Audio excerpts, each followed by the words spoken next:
आज का टॉपिक हमारा प्रतिबिंब की स्थिति, प्रकृति एवं आकार है। लास्ट आपने दर्पणों के भाग पढ़े थे कि दर्पण में कौन कौन से भाग होते हैं। आपने ध्रुव पढ़ा था, वक्रता केंद्र पढ़ा था, आपने फोकस पढ़ा था, फोकस दूरी पढ़ी, वक्रता त्रिज्या पढ़ी आपने। आज हम जो पढ़ेंगे कि प्रतिबिंब की स्थिति, प्रकृति एवं आकार।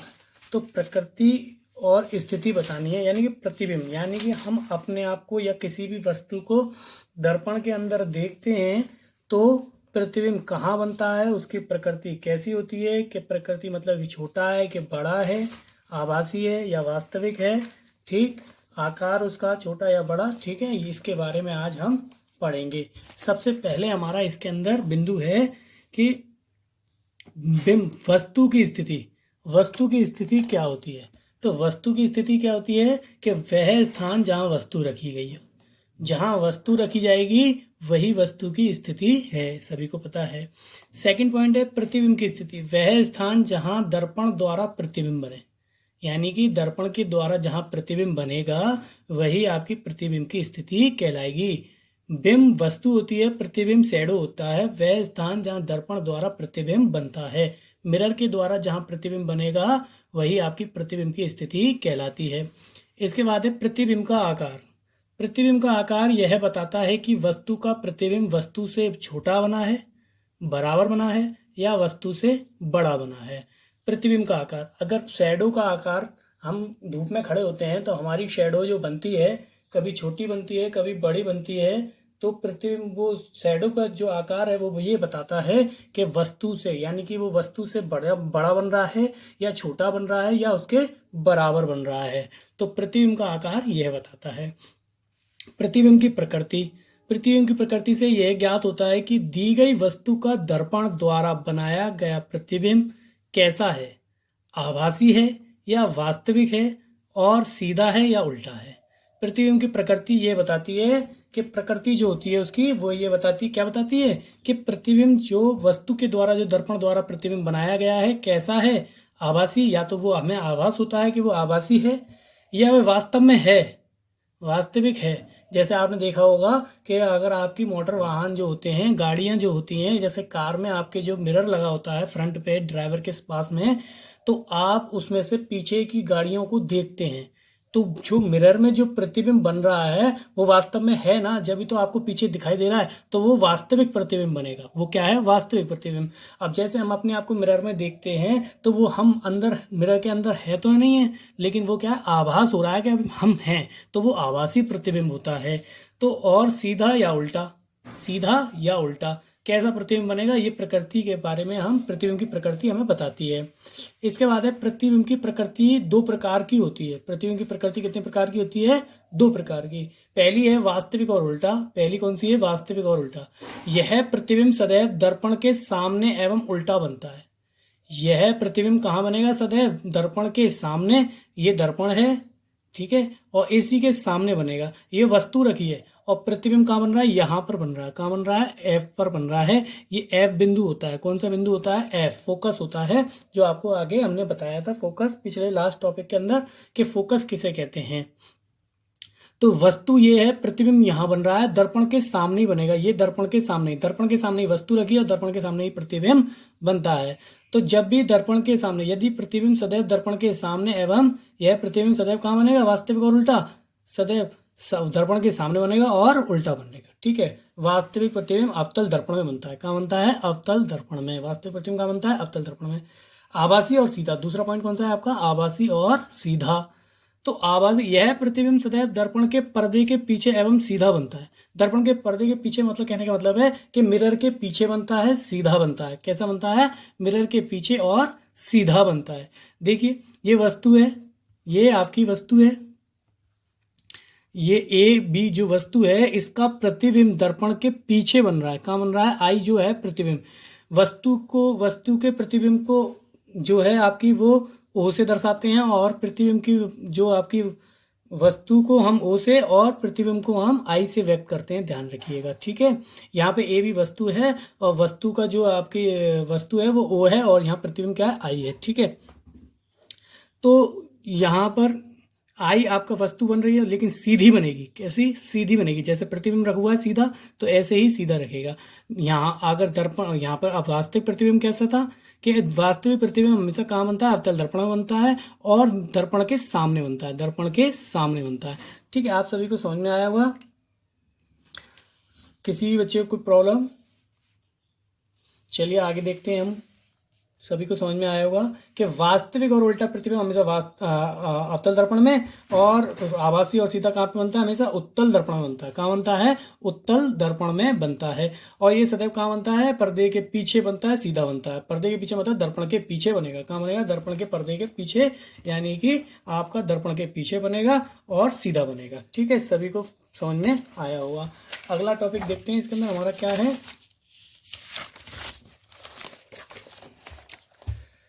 देखिए, नोट पॉइंट है कि वास्तविक प्रतिबिंब हमेशा अवतल दर्पण में बनता है तथा आभासी प्रतिबिंब हमेशा उत्तल दर्पण में बनता है। ये बात हमने अभी पीछे ही बताई आपको कि वास्तविक जो प्रतिबिंब है, जो वास्तव में होता है, वो अवतल दर्पण में बनता है। यानी कि आप समझ लीजिए, जो आपके मिरर जो मोटर वाहनों में लगे होते हैं देखने के लिए पीछे की गाड़ियां, वो हमेशा कौन से होते हैं? अवतल दर्पण होते हैं, क्योंकि उसमें वास्तव प्रतिबिंब बनता है। तथा आभासी प्रतिबिंब हमेशा उत्तल दर्पण में बनता है। कहाँ बनते हैं? उत्तल दर्पण में बनते हैं। आभासी प्रतिबिंब कहाँ बनते हैं? हमेशा उत्तल दर्पण में बनते हैं।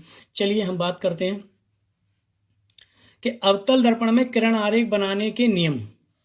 अवतल दर्पण में किरण आरेख बनाने के नियम। अवतल दर्पण के अंदर के किरण कैसे, आरेख कैसे बनते हैं, इनके नियम पढ़ लेते हैं। पहला नियम देखिए क्या है। दर्पण के मुख्य अक्ष के समांतर प्रकाश किरण परावर्तन के पश्चात अवतल दर्पण के मुख्य फोकस से गुजरेगी। दर्पण के मुख्य अक्ष के समांतर, मान के चलिए एक दर्पण है अवतल आपका, ये अवतल दर्पण है, अवतल दर्पण है, और ये मुख्य अक्ष है। आपको मालूम, मैंने बताया था कि ध्रुव और वक्रता केंद्र से होकर जाने वाली सीधी रेखा मुख्य अक्ष कहलाती है। क्या कहलाती है?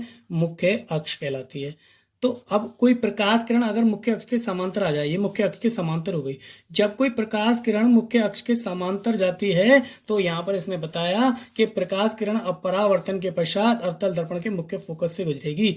यानी कि परावर्तन जैसी होगा, यहाँ पे आई प्रकाश किरण और इससे टकराई, और टकराने के बाद हमेशा कहाँ से जाएगी? फोकस से गुजरेगी। कहाँ से गुजरेगी? फोकस से।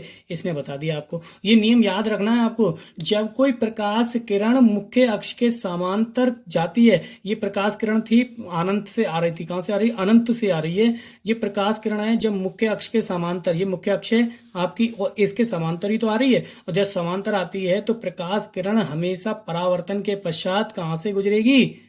हमेशा कहाँ से गुजरेगी? फोकस से गुजरेगी। कहाँ से गुजरेगी? फोकस से। मुख्य फोकस, जो आपका फोकस था कि वक्रता केंद्र और ध्रुव के बीच में एक बिंदु एफ होता है, जिसे मुख्य फोकस कहते हैं। और तो परावर्तन के पश्चात जो कहाँ से गुजरेगी? ये फोकस से गुजरेगी। जब कोई प्रकाश किरण मुख्य अक्ष के समांतर गुजरती है, तो परावर्तन के पश्चात वह मुख्य फोकस से गुजरेगी। ये नियम आपको याद रखना है। पहला नियम यही है, ये आपको याद रखना है। जब कोई प्रकाश किरण समांतर आती है मुख्य अक्ष के, तो वो परावर्तन के पश्चात किससे? मुख्य फोकस से गुजरती है। ये नियम आपको याद रखना है। ठीक है, इसके बाद देख लीजिए, यहाँ पर आपको दिखाया गया प्रकाश किरणें आ रही है, मुख्य फोकस से जा रही है। कहाँ जा रही है? मुख्य फोकस से जा रही है, मुख्य अक्ष के समांतर आई थी। ठीक है, सेकंड नियम देखते हैं कि अवतल दर्पण के मुख्य फोकस से गुजरने वाली किरण, अवतल दर्पण के मुख्य फोकस से गुजरने वाली किरण अब अवतल दर्पण के मुख्य फोकस से गुजरेगी। कहाँ से गुजरेगी? मुख्य फोकस। देखिए, ये अवतल दर्पण है और ये मुख्य अक्ष है। ये क्या है? मुख्य अक्ष है। पहले तो ये ध्रुव है, ये वक्रता केंद्र है, और ये फोकस है। ये क्या है? फोकस है। तो इसने बताया यहाँ पर आपको कि अवतल दर्पण के मुख्य फोकस से गुजरने वाली किरण परावर्तन के पश्चात मुख्य अक्ष के समांतर निकलेगी। अब मुख्य फोकस से गुजरने वाली, अब प्रकाश किरण आ रही है यहाँ से, ये प्रकाश किरण आई। अब परावर्तन के पश्चात, अब यहां से जैसी आई और टकराकर वापस गई, तो वापस वो कहाँ कैसे जाएगी? मुख्य अक्ष के समांतर जाएगी। कैसे जाएगी? मुख्य अक्ष के समांतर। आपने देखा मुख्य अक्ष क्या है? ये मुख्य अक्ष थी, और इसी के समांतर जाएगी। यहां से प्रकाश किरण आ रही थी और वो इस तरीके से निकल गई। तो इस सेकंड नियम आपको याद होना चाहिए कि जब कोई प्रकाश किरण मुख्य फोकस से आएगी तो कहाँ जाएगी? मुख्य अक्ष के समांतर गुजरेगी। और पहला नियम क्या था कि जब कोई प्रकाश किरण मुख्य अक्ष के समांतर आएगी तो वो परावर्तन के पश्चात मुख्य फोकस से गुजरेगी। अब फोकस से आ रही है तो मुख्य अक्ष के समांतर गुजरेगी। ठीक है, और मुख्य अक्ष के समांतर आ रही थी तो फोकस से गुजर रही थी। तो ये दोनों नियम एक से हैं लेकिन थोड़ा सा डिफरेंट है, अदला बदली है। ठीक है, याद रखिएगा, आप सभी को दोनों समझ में आ गए होंगे। देख लीजिए चित्र में, देख लेते हैं एक बार कि यहाँ से प्रकाश किरण आ रही थी, मुख्य फोकस से गुजर रही थी और कहाँ, सीधे मुख्य अक्ष के समांतर निकल गई। ठीक है, इसके बाद तीसरा नियम है कि अवतल दर्पण के वक्रता केंद्र से गुजरने वाली किरण, अवतल दर्पण के वक्रता केंद्र से गुजरने वाली किरण परावर्तन के पश्चात उसी दिशा में वापस परावर्तित हो जाती है। अब देख लेते हैं, ये आपका अवतल दर्पण है, ये मुख्य अक्ष है। क्या है ये? मुख्य अक्ष। तो मुख्य अक्ष है, जब कोई प्रकाश किरण, ये वक्रता केंद्र है, ये क्या है? वक्रता केंद्र है। देखो ये आपका वक्रता केंद्र है सी, ये क्या है? वक्रता केंद्र सी।